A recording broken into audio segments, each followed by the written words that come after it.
안녕하세요. 청년의 공정여행 제6강. 오늘은 마을 관광의 주요 원칙과 방법에 대해서 이야기를 할까 합니다. 지난 시간에 사실은 마을 여행이란 무엇인지, 그리고 마을 여행의 주요 사례, 국내 사례 또는 해외 사례, 특히 광투제를 중심으로 해서 얘기를 드렸고요. 이번 시간에는 그런 사례를 보고 우리가 그럼 만약에 이런 마을 여행을 만든다고 한다면 그 사례를 통해서 본 것을 우리 원주시나 또 다른 여러분들이 이제 관심 있는 지역을 대상으로 또는 여행 상품을 기획을 한다면 어떻게 하면 좋을까? 이런 관점에서 이야기를 해볼까 합니다. 그러니까 국내나 또 해외에서 이미 시작된 마을 여행, 주민들이 주도하는 여행, 이게 상당히 중요한데 우리도 만약에 여러분들 창업을 하거나 또 지역의 어떤 주민들과 또 여러분들 협업을 해서 무언가를 한다면 어떻게 하면 여행을 기획하고 만들 수 있지? 그런 여행 만드는 방법, 특히 마을 여행을 만드는 방법에 대해서 생각하는 그런 시간을 갖도록 하겠습니다. 이 6강까지 오는 동안 좀 되짚어 보면, 공정관광이 무엇인지, 또 책임여행이 무엇인지, 지속가능한 관광을 위한 MDG, SDG, 어떤 큰 이야기를 많이 했었잖아요.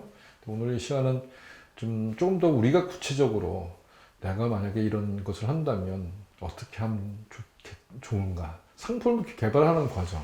그런 것을 배우는 시간이니까요. 한번 주의 깊게 한번 들어보시면 좋겠습니다. 지난 시간에도 말씀드렸지만 커뮤니티 베이스 투리즘, 마을 여행은 주민들이 주도하지만 무엇을 어떻게 만들지? 이 얘기인데, 주민들이 거주하는 지역, 그 마을에 자원들이 있지 않습니까? 그 자원은 크게 보면 두 가지 자원이 있을 수 있죠. 첫 번째는 역사 문화의 자원이 있을 거고요. 두 번째는 자연 자원이 있을 수 있죠. 근데 그 지역에 뭐 산이라든지 바다라든지 그런 자연 자원이 있을 거고요. 사람들이 만든 역사 문화의 자원이 있는 거죠. 그 자원은 각 지역마다 고유한 것들이 있는 거죠.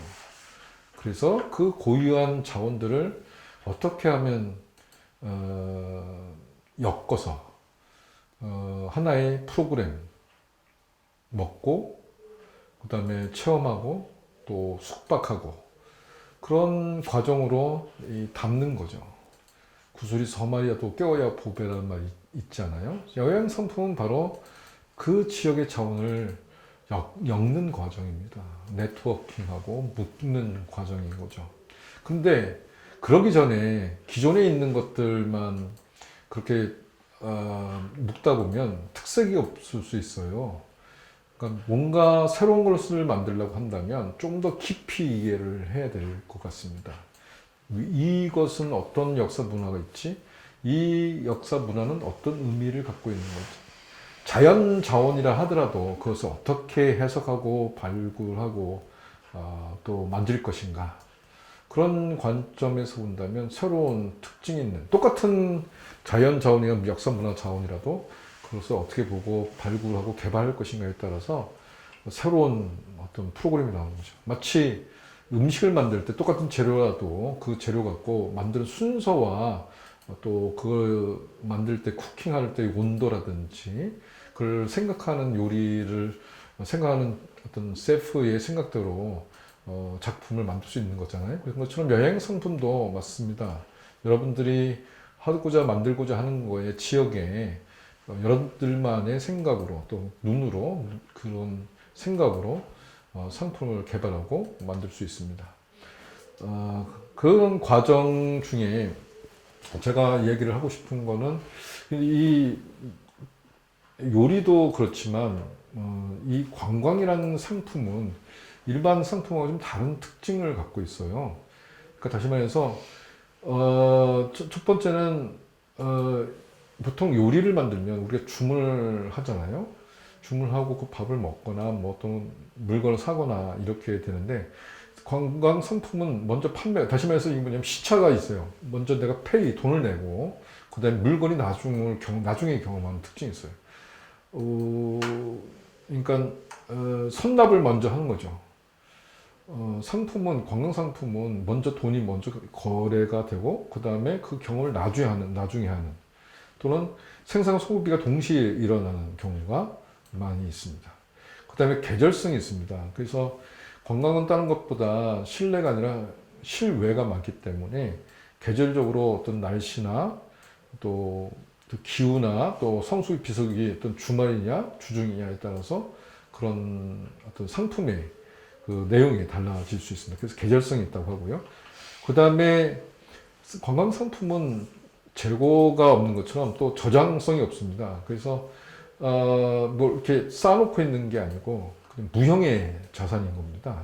그래서 아이디어 좋거나 어떤 그런 어떤 특징이 있는 분들이 생각한다면 보다 더 차별화된 상품을 만들 수 있는 거죠.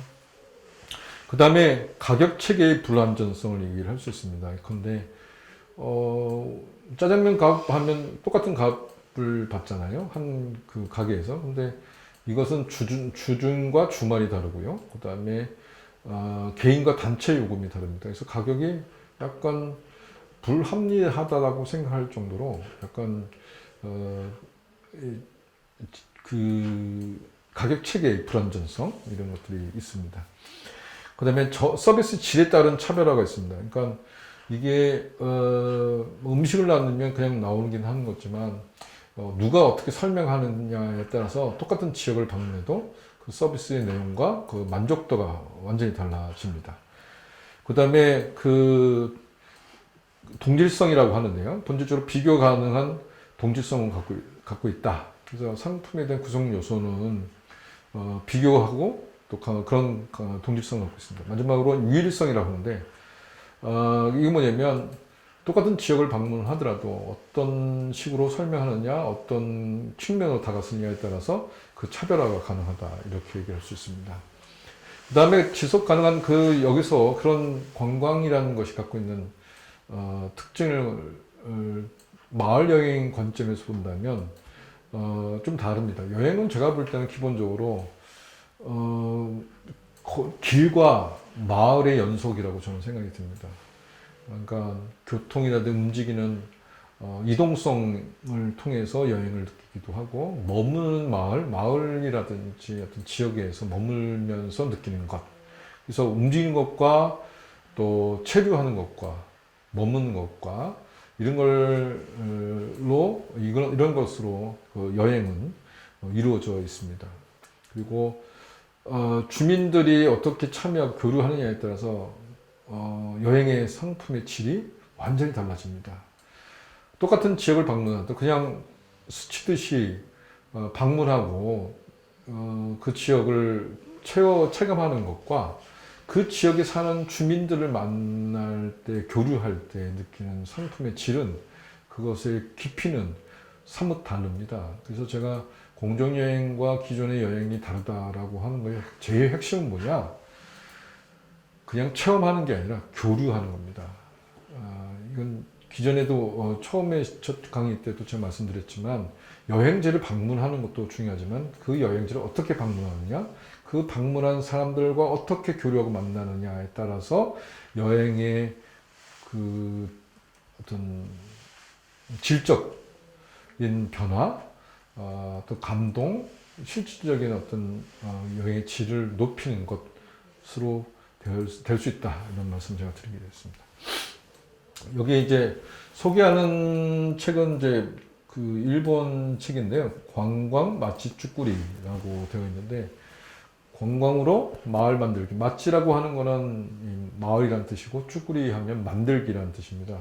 우리가 이제 여러분 들어보셨는지 모르지만 마을 만들기 많이 그런 얘기 우리나라도 많이 하는데, 사실 마을 만들기라는 그 표현 자체는 일본 단어입니다. 그래서 맛지 하면 마을, 그 다음에 쭈꾸리 하면 만들기. 그래서 마을 만들기라고 하는 건데, 그 마을 만들기에 일본에서는 어떻게 되었냐, 바로 관광으로, 특히 왜냐면 온천 지역이 일본은 전국적으로 많기 때문에 온천 지역의 마을을 그런 관광을 어떻게 잘 해서 그 마을의 발전을 이룰 것인가, 그런 점에서 관광 맛집 쭈꾸리, 관광으로 마을 만들기, 이런 것들이 상당히 일본에서 큰 방향을 일으키고 있습니다. 그래서 지난 시간에도 말씀드린 것처럼 커뮤니티 베이스 투어리즘, 그래서 일본 같은 경우는 관광, 다시 말해서 온천 지역을 중심으로 해서 마을 주민들이 참여하고 만들고, 그 온천을 어떻게 활성화를 할 것이냐, 그 활성화를 통해서 새로운 상품을 개발하기도 하고 차별화를 시키기도 합니다. 이 책에 의하면 관광 맛집 쭈꾸리 책에서 나오는 이야기인데요. 관광은 사회, 환경, 경제에 영향을 크게 끼친다. 근데 보면 연간 해외 여행객은 인구 15% 내외에서 정점을 이루고 외국인 국내 방문은 무한대다. 이 뭐냐면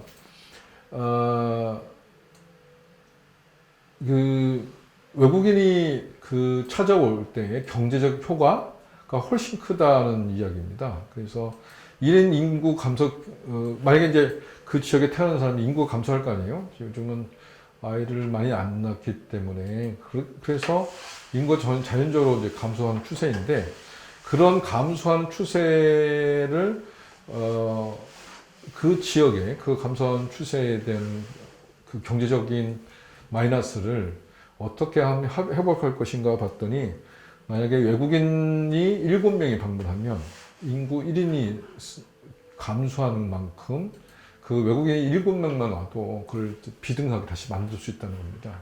그만큼 여행자, 외국, 특히 이제 국내 여행자뿐만이 아니라 해외 여행자들이 그 지역에 방문하고 쓰는 돈, 체류하는 것의 경제적 효과는 마치 그 지역의 마을 인구 1인 한 사람하고 똑같다는 그런 뜻입니다.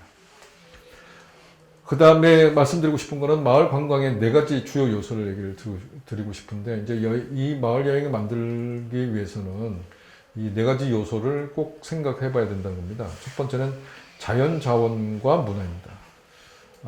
그 자연 자원과 문화, 그러니까 자연이 어떤 자원을 갖고 있는지, 또 문화적인 요소가 어떤 것이 있는지 보고요. 두 번째는 주민 조직입니다. 주민 조직이라 하면 그것을 어떻게 발굴하고 개발하고 운영하고 관리하고 마케팅하느냐, 누가 할 것이냐, 바로 주민들이잖아요. 그래서 주민들의 조직이 상당히 중요하고, 세 번째는 아까 말씀드린 것처럼 관리를 어떻게 하느냐. 잘 그 상품을 만들고 개발했다 하더라도 그것이 지속 가능하지 않으면 문제가 있겠죠. 그게 바로 관리적인 측면입니다. 네 번째는 한번 개발했다고 해서 그 상품이 5년, 10년, 20년 가느냐? 그렇지 않죠. 한 1년이면 또 바꿔줘야 돼요. 계속 개발을 하고 바꾸고 또 새롭게 트렌드에 맞춰서 해야 되는데, 물론 원리는 비슷하지만 그거를 외형적으로는 어떻게 바꾸느냐, 어떤 브랜드 이름을 바꾼다든지 판매 방식을 바꾼다든지, 또 어떤 거는 그 손님들, 여행자들의 요구에 따라서 그 상품의 내용을 바꾸는 것들이 필요한데, 그렇게 하기 위해서는 학습을 해야 됩니다. 끊임없이 학습을 하는 과정이 필요합니다. 그래서 이 4가지 얘기를 제가 드리는데요. 첫 번째는 자연자원과 문화입니다. 그래서 그 풍부한 자연자원으로 기반을 해서 어떻게 하면 그 지역의 마을 여행을 개발할 것인가. 아까도 말씀드린 것처럼 지역의 관광 자원은 자연유산과 문화유산이 있다. 자연자원은 그 지역에 갖고 있는 천혜의 자연적인 요소, 이거죠. 지형이라든지 산세라든지 물이라든지, 그 다음에 그 동물이라든지, 그런 흐름, 길이라든지 이런 것들이 갖고 있는 자연 자원들을 잘 보고, 그걸 잘 보면 잘 개발할 수 있죠. 보통 경우는 이미 있는 것들을 유행을 따라서 하는 경우가 있어요. 관광 명소라고 일반적으로 알려져 있는 것만 보면 그것에서 머물면 새로운 어떤 마을 상품, 마을 여행에 대한 프로그램이 나오지 않습니다. 그래서 중요한 것 중에 하나는 뭐냐, 그 갖고 있는 자연 자원 또는 문화 유산을, 역사 문화 자연 유산을 잘 조화를 해서 발굴하고 개발하는 것이 상당히 중요한 거죠. 두 번째는 주민 조직. 아까 말씀드린 것지만 드렸지만 그 마을은 그 주민들이 거주하는 마을은 그 주민들의 그들만의 주민들만의 어떤 시스템이 있습니다. 사회적 시스템이 있고 그 지역의 사람들이 어떤 사람들은 리더가 있는 것처럼 어떤 사람들은 일반 주민으로서 다양한 어떤 자원들을 갖고 있는 인적 자원을 갖고 있는 거죠. 그래서 지식이 풍부한 사람, 또 기술이 풍부한 사람, 또 지혜가 풍부한 사람, 어떤 경우는 서비스가 좋은 사람 이렇게 있는 거죠. 그것도 거기에 갖고 있는 것들의 자원인 거죠. 인적 자원들인 거죠. 근데 그 인적 자원이 흩어져 있으면 또 분쟁을 한다면 오래 가지 못하죠. 그래서 중요한 건 뭐냐면 바로 이 지역의 주민들을 어떻게 엮어낼 것인가. 식당이라든지 체험이라든지 그다음에 그 체류하는 그런 숙박 업소라든지 이것들을 잘 연결하고 또 상승하는 효과를 만드는 것 그것은 상당히 중요한 일이라고 생각이 듭니다. 그래서 아무리 상품을 개발하고 아이디어 뛰어나도 주민들이 참여하지 않으면 그 상품이 오래가지 못하는 거죠. 그리고 주민들이 참여하지 않으니까 재미도 없고요. 그러니까 개발자 혼자서 아무리 개발해도 상품이 재미가 없어요. 재미가 없는 건 주민들이 참여하지 않기 때문입니다. 그래서 다양한 우리 마음에 완벽하게 되는 사람은 없거든요. 근데 각기 다른 모습으로 주민들이 참여하고 표현하고 이야기를 하고 하는 것이 투박하지만 그게 바로 여행하는 맛이 되는 것 같습니다. 세 번째는 관리입니다. 관리라고 하는 거는 주민들의 입장에서 보면 그런 거죠. 이게 상품 개발하고 또 운영이 된다 하더라도 한두 번은 되는데 이게 계절적으로 또 어떤 그 주중이나 주말이나 시간적으로 또 공간적으로 참여하고 만드는 거에서 운영하는 데서 주민들이 관리가 잘 안 돼 있으면 주민들이 좀 있다가 빠져나가고 결국 그 상품성이나 그것도 질적으로 떨어지고 또 상품이 결국은 유지가 안 되는 경우가 많습니다. 커피 농장을 간다고 쳐봅시다. 커피 농장을 갔는데 그 커피 농장에 갔는데 관리가 안 돼 있어요. 커피를 생산하는 사람도 없고 그 다음에 그 쿠킹이나 어떤 로스팅을 하는 거라든지 이런 걸 보고 싶은데 투박하고 서비스 질이 안 좋다고 생각하면 여행자들은 다시 그곳을 방문하고 싶지 않죠. 아무리 훌륭한 맛있는 커피가 난다 하더라도 그 일시적이면 주민들이 관리가 잘 안 돼 있으면 그러면 두 번 다시 가고 싶지 않죠. 재방문이 안 됩니다. 그래서 제일 중요한 거는 주민들이지만 주민들이 어떻게 운영하는 또 관리하는 것 그런 시스템을 잘 만들어 놔야 좋습니다. 그런 시스템이 운영되는 것 중에 또 하나 중요한 건 뭐냐? 이익의 공정한 분배입니다. 왜냐하면 주민들이 볼 때 나한테는 이익이 별로 없어 라고 생각하면 더 이상 참여하고 싶지 않죠. 그 부분을 생각한다면 주민들의 참여는 또 관리가 잘 된다는 건 뭐냐면 거기서 발생하는 이익이 적절하게 분배가 되고 돌아가고 환원이 되어야 된다는 거죠. 게다가 이제 그 참여하는 조합 또는 주민들만 아니라 전체 지역사회의 일부라도 어쨌든 기금이 잘 활용은 된다고 한다면 공공기금을 사용하게 된다면 더 관리는 잘 되겠죠. 네 번째 마지막으로 학습입니다. 잘 되는 마을 여행이 잘 되는 곳은 끊임없는 학습을 하는 과정에 있습니다. 왜냐하면 관광이라는 건 늘 창의적이어야 됩니다. 늘 고정된 상품, 프로그램이 아니라 그때 다르게 또 방문자에 따라서 적절하게 서비스와의 내용이 또 질이 달라질 수 있어야 됩니다. 어떤 카페에 왔는데 아이들이 왔다? 그럼 아이들이 먹을 만한 음식과 내용물이 있어야 되죠. 놀 수 있는 공간이 있어야 되고. 아이들도 있는 공간이라도 어른들이 또 쉴 수 있는 그런 공간과 휴식처가 있어야 되겠죠.